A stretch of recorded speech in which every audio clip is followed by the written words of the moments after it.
منذ فجر التاريخ كتب لمصر أن تكون مهد الحضارة الإنسانية، وكتب عليها أن تصبح مطمعا لكل القوى الاستعمارية نظرا لموقعها الجغرافي وثقلها السياسي وقوتها العسكرية التي تمثل ركيزة توازن أساسية في حسابات استقرار منطقة الشرق الأوسط. فوجدت نفسها عبر الأزمة طرفا في جميع الصراعات العالمية التي اندلعت بين الجيوش الإمبريالية للسيطرة على موارد العالم وإخضاع شعوبه، إما تحت الوصاية أو الحماية أو الولاية أو حتى بالاحتلال الصريح.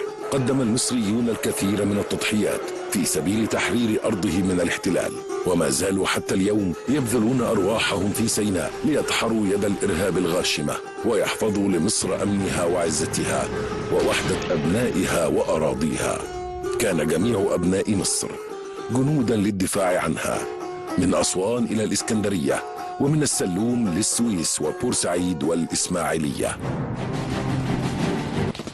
ومع بداية الخمسينيات من القرن الماضي اندلعت شرارة المقاومة الكبرى وأشعلت نارا تحولت إلى حريق. إنها المعركة الشهيرة بمدينة الإسماعيلية الباسلة، حيث حاصرت قوات الاحتلال الإنجليزي مقر الشرطة المصرية، وطالبت رجال البوليس المصري بالاستسلام وإخلاء المقر. والسبب هو أن قوات الشرطة المصرية تأوي الفدائيين من أبناء الإسماعيلية داخل مقر الشرطة. والدي شازام محمد محمود خليفة، كان فدائي مدني قائد مجموعة المقاومة الشعبية بالإسماعيلية. اتسمى شازام نتيجة انه كان ايام الانجليز كان شازام ده بطل خارق، نتيجة انه كان بيعمل كمان للقوات الانجليزية هو بعدد قليل هو وزمايله يجيب غنم ويخلي عربيات انجليزيه ماشيه فيروح جاي محرك الغنم قدامها فتقف وينط عليهم من فوق الشجر يقتل اللي في العربيه وياخد الذخيره والسلاح بتاعهم. رفض رجال الشرطه البواسل الاستسلام، وانضم اليهم الفدائيون في الدفاع عن المقر، وتحت حصار ما يقرب من 7000 جندي بريطاني مزودين بالاسلحه الثقيله والدبابات والعربات المصفحه، فسقط منهم 80 شهيدا بالاضافه الى 70 جريحا، وعدد آخر من الفدائيين ضربوا مثالا في القتال حتى آخر رمق، لدرجة أثارت إعجاب القائد البريطاني نفسه، والذي أمر جنوده بتأدية التحية العسكرية للجنود المصريين الجرحى الذين اضطروا للاستسلام على إثر جراحهم ونفاذ ذخيرة بنادقهم الخفيفة.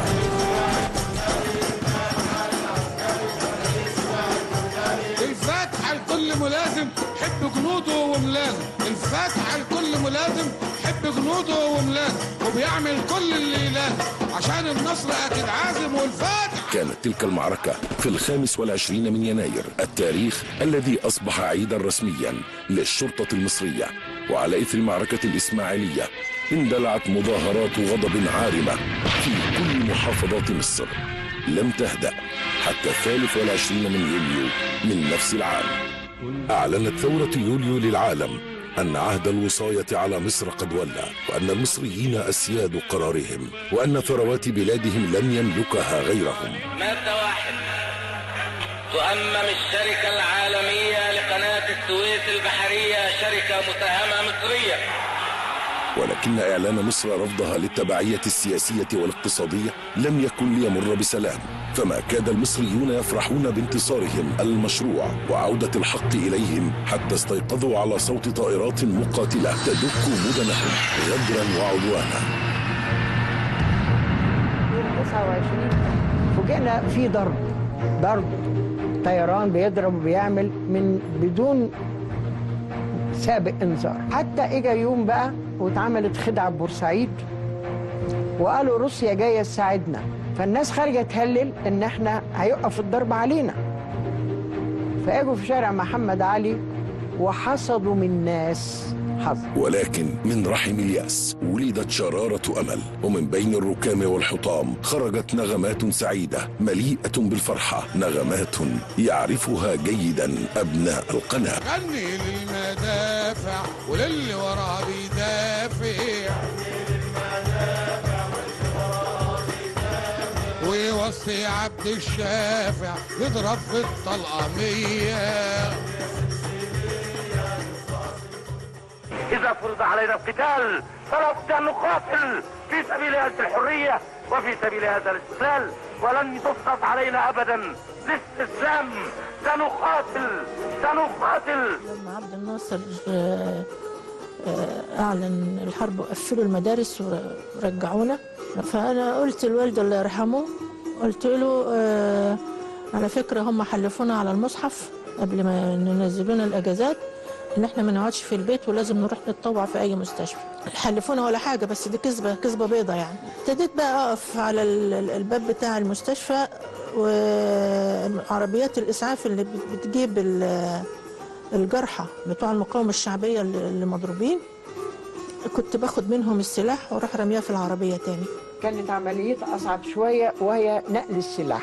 كانوا جايبين لي عربية طفل بتاع زمان، كان المخزن بتاعها كبير. أروح هناك أخد الأوامر هروح فين وأجيب وأوصلها لفين. الإنجليز لما احتلوا بورسعيد كانوا بيفتشوا في البيوت، يطلعوا البيوت يفتشوا يشوفوا الناس اللي فيها مين. فهم طلعوا بيت لقوا فيه سبع أفراد لابسين جلاليب وقاعدين، كانوا قاعدين في عيادة، فراحوا معتقلينهم. وإن اتضح إن اللي اعتقلوهم دول من بتوع الصاعقة المصرية. جالنا خبر إنه إحنا عاوزين نخطف أي حد من الإنجليز علشان خاطر نعمل تبادل أسرى يطلعوا الجماعة دول. اتفقنا ورتبنا على ان احنا نخطف اي واحد من الانجليز. خدناه وحطيناه في بيت في شارع عرابي وحطيناه تحت السلم.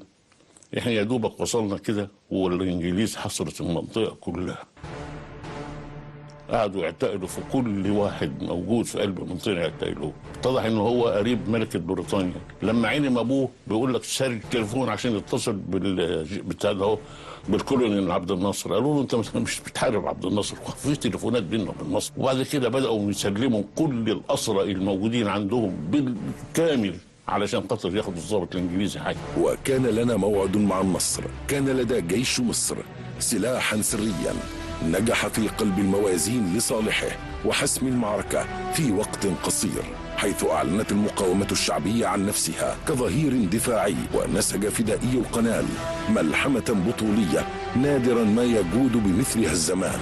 فذكروا شعوب العالم بما كانوا قد نسوه، أن سر عظمة مصر هم المصريون.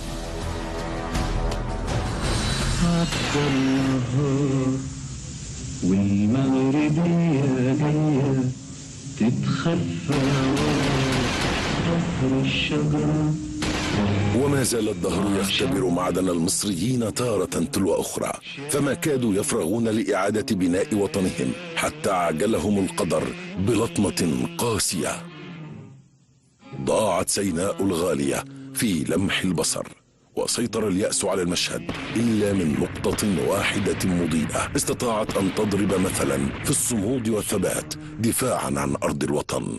حرب الاستنزاف بدأت على طول بعد حرب 67 بحوالي 20 يوم بمعركة قصر العيش الشهيرة، اللي هي قوة صغيرة من الصاعقة تقدر بفصيلة بتصد كتيبة مدرعة كانت داخلة بور فؤاد، وكان لي شرف ان اكون واحد من 30 فرد بتوع الصاعقة ده هم صدناهم ودمرنا نصهم، ولم يجرؤ العدو على دخول بور فؤاد لمدة 6 سنين و4 شهور 30 ساعة.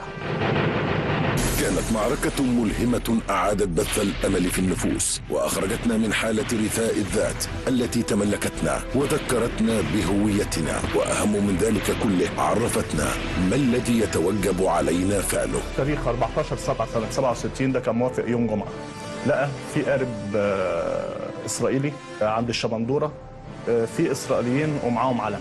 المهم ضرب عليهم نار، موت واحد والتاني اتصاب ونزل في المية. دي كانت أول عملية بعد نكسة 5 يونيو بحوالي 40 يوم إنها تحصل في في السويس. كان لازم أروح الجيش، وأنا كنت طالب في معهد البترول ده، فرحت سايب المعهد ورحت رايح وقعدت ورحت رايح الجيش.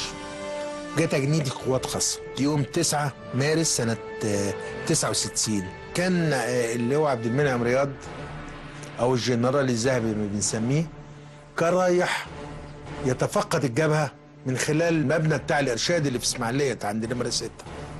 اللي يتحس إنه حركة غير عادية في المكان، ابتدوا يضربوا، استشهد رئيس أركان حرب القوات المسلحة.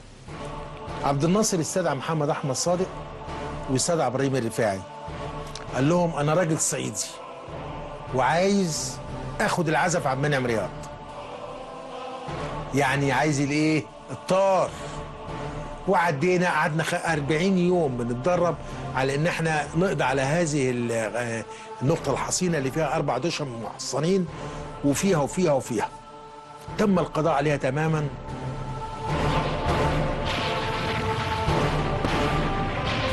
احنا بقى كابناء السويس شفنا المناظر دي، فكنا نرصد المواقع بالنهار ونهاجمها بالليل. هنا في مخازن ذخيره نعبر القناه بالليل ندمرها. هنا مستودعات وقود ننسفها. 12 فدائي من ابناء السويس عبروا القناه منطقه اسمها الصب شمال مدينه السويس بحوالي 8 كيلو. اشتبكنا مع دوريه متحركه للعدو مكونه من عربيتين نص جنزير والدبابه. اللي قتل واللي مصاب، لكن نجحنا نأسر أحد أفراد هذه الدورية ونرفع العلم المصري لأول مرة يرفرف شرق القناة. قدم فدائي مدن القناة ملحمة بطولات رائعة كعادتهم جنبا إلى جنب مع رجال القوات المسلحة المصرية لتخطي الهزيمة وبث شرارة الأمل لبقية محافظات مصر. أنا نصبت حرب استنزاف بصاروخ وانا بادي احد العمليات خلف خطوط العدو. الصاروخ بتر الساقين ودراع وعين. تم اخلاء زمايلي اخلوني الابطال، شالوني على اعناقهم 10 كيلو. رحت في غيبوبه يمكن 7 ايام وانا في غير وعي. فوقوني على اليوم السابع ان في زياره مهمه جايه لك، واذ بالمفاجاه المذهله الاقي الزعيم عبد الناصر فوق دماغي. فقبلني من دماغي من الخلف ان راد على وشي ضهري مفتوح بالطول. انت عاوز حاجه؟ قلت يا فندم اعود للميدان مره ثانيه. فلما قلت له راح قام الجاء البربان وبص شاف الساقين مقطوعين وظهري متقطع جسمي كله متقطع. فراح من الفوت وزاره الحربيه ايامها وقال له يا فوزي ده بيموت وعاوز يرجع يحارب، بيموت وعاوز يرجع يحارب، بيموت. ده الشهيد الحي. اطلق هذا الزعيم عبد الناصر هذا اللقب العظيم. رشحت اكون احد الرادارات البشريه من مجموعه السويس في سيناء قبل حرب اكتوبر ب 22 يوم، تحديدا يوم 14 سبتمبر 73. عبرت خليج السويس لعند فنار ابو الدرج، بقيت قاعد بالجهاز اللاسلكي وكاميرا التصوير والراديو اللي بلتقط عليه الاشارات، اشوف المعده واكتب وابعت باللاسلكي الى القاهره، لغايه لما فوجئت الخبر اللي هز الدنيا: نجاح قواتنا المسلحه من اقتحام قناه السويس في 10 من رمضان السادس من اكتوبر 73.